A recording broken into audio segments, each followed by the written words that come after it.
Michael, how good does it feel to be back amongst the rucks? It's about time, I guess.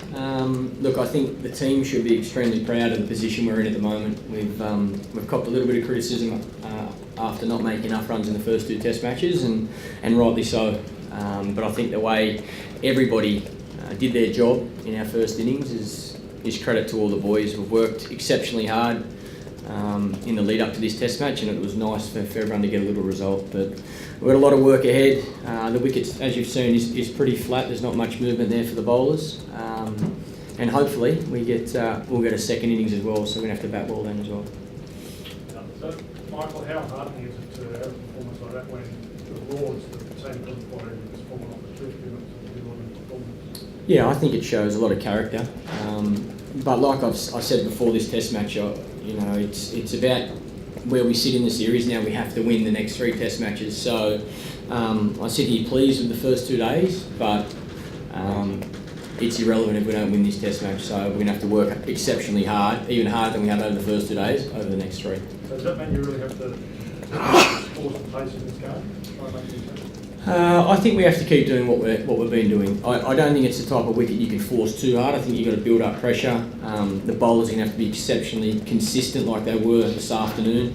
And it's the type of wicket it's going to take a lot of time to bowl England out. But I think our bowlers have got the discipline. I was really pleased with the way Nathan Lyon started today. There's a little bit of spin, but more important, there's some bounce there for him as well. So I think he's going to play a big part throughout both innings.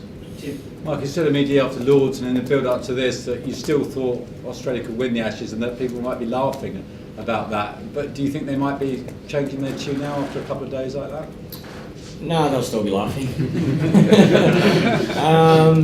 Look, like I say, it's been an impressive first 2 days, but we've got 3 tough days of cricket ahead just to win this Test match. We'll give ourselves a chance at winning this Test match before we worry about the next 2 Tests. But yeah, it is pleasing after the way we batted at Lords for all the guys to come out and get a little reward, which is nice. Michael, was your instant reaction that David Warner had hit the ball that he ended up reviewing?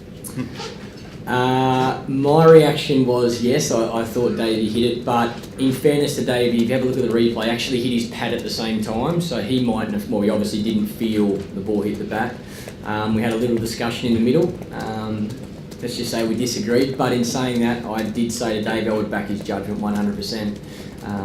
He was confident he didn't hit it, so it was worth a look. And I've said before, I think that's the way DRS should be used. I think if the batter feels that he didn't hit the ball, then his partner should back his judgment. Michael, what was your instinct with Tim Bresnan, the fielder, because he didn't actually hit that and didn't review it? I was quite thankful he didn't review it. I don't think we would have reviewed it either. We appealed and felt, obviously the reason you appeal you think it's out, but there was probably enough doubt there for us to not review it if it was given not out. But fortunately, we got one that went our way, which is very nice. There was quite a big crowd reaction for David Warner. Do you think booing's got a place in Test cricket, or don't you like to hear it?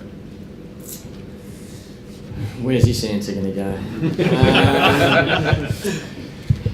It's not the first time I've heard a player get booed, and I'm sure it won't be the last. And it's not just England that it happens. I've been booed in my own country, so I know what it feels like.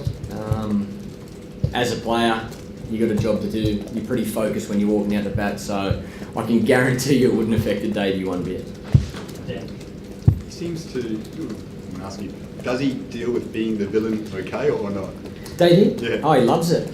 There's no doubt about it. Yeah, look, like I say, it's water off a duck's back for Davey. He knows he's a competitor on the field. There's no doubt about it, and he won't take a step backwards. So, and that's why he's a big part of our team. He's got that aggressive approach, that intent. He plays cricket the right way. Once he crosses that line, he's there to win. But he's still, once he walks back off the field, extremely respectful. Right. Michael, what are the main reasons, in your opinion, that the batting has worked so well this time around? Winning the toss is a good start, and getting the bat on a flat wicket's a pretty good start as well. Look, I think guys made the most once they got in. There was throughout the series we've had clumps of wickets where we've lost 2 or 3 at a time, and I think we managed to halt that so far in this Test match in the first innings. But again, like I say, second innings is going to be even tougher for us to bat. We're going to have to find a way to have success and play the way we played in the first innings as well. Yeah. Michael, how big was that from Peter Siddle at the end to sort of set up big one? Yeah, I think that all the bowlers did a really good job today. I think we assessed conditions really well. We worked out that we're probably going to have 5 or 6 overs with a new ball where it's going to be quite hard and you might get some catches in the slip region. And then the ball's going to get soft. We're going to have to bowl a lot straighter at the stumps. So you're not going to have the regulation fields like 3 slips and a bat pad. You're going to get more LB bowled, catches at short cover, short mid wicket, those sort of things. And again, credit to Nathan Lyon as well. I think the way he started was very good and probably should have had Alistair Cook if I wasn't sitting on my heels. And Ryan's okay, it's sick. Yeah, he's fine. Ryan will be fine. He's. I don't think a little stomach bug's going to stop him. That's for sure. I was actually going to ask about Ryan Harris, but on that note, were you aware of any discomfort of Alistair Cook while he was out there? He was getting a few bells and things. Yeah, I think he probably got similar to what Ryan's got. They just both were a little bit sick in the stomach. Alistair asked me a few times to get a drink, and I was completely fine with it. So I know what that feels like as well. Playing in India, I normally get it every series. Michael, where does this rate? I mean, you've got a triple and a couple of 3 doubles. Where does this rate in your list of your best innings, do you think? I don't want to compare, to be honest. I've enjoyed every 100 I've got for Australia. I didn't feel that great yesterday or today, to be honest, at the crease. I felt there's probably enough in the wicket to just, I played and missed a hell of a lot and had a fair bit of luck. Don't get me wrong, I love the result. It's better than getting 0, that's for sure. But I think I'll be able to assess it more if we win the Test match. If we don't win the Test match, and I've said for a long time, it doesn't matter how many hundreds you get. If you're not winning games of cricket, they're irrelevant. So if we win this Test match, I'll be extremely pleased. Right. Do you now sort of intend to stay at number 4 for the foreseeable future? Mal, finally, I got 100 at number 4. What a miracle! What a miracle! Look, again, I don't know. We'll assess second innings, let alone next Test match. Yeah, the number doesn't bother me. I've been saying it for a while. It is nice though to finally have a 100 batting at number 4. I get Mal off my back, which is a nice feeling for a day anyway.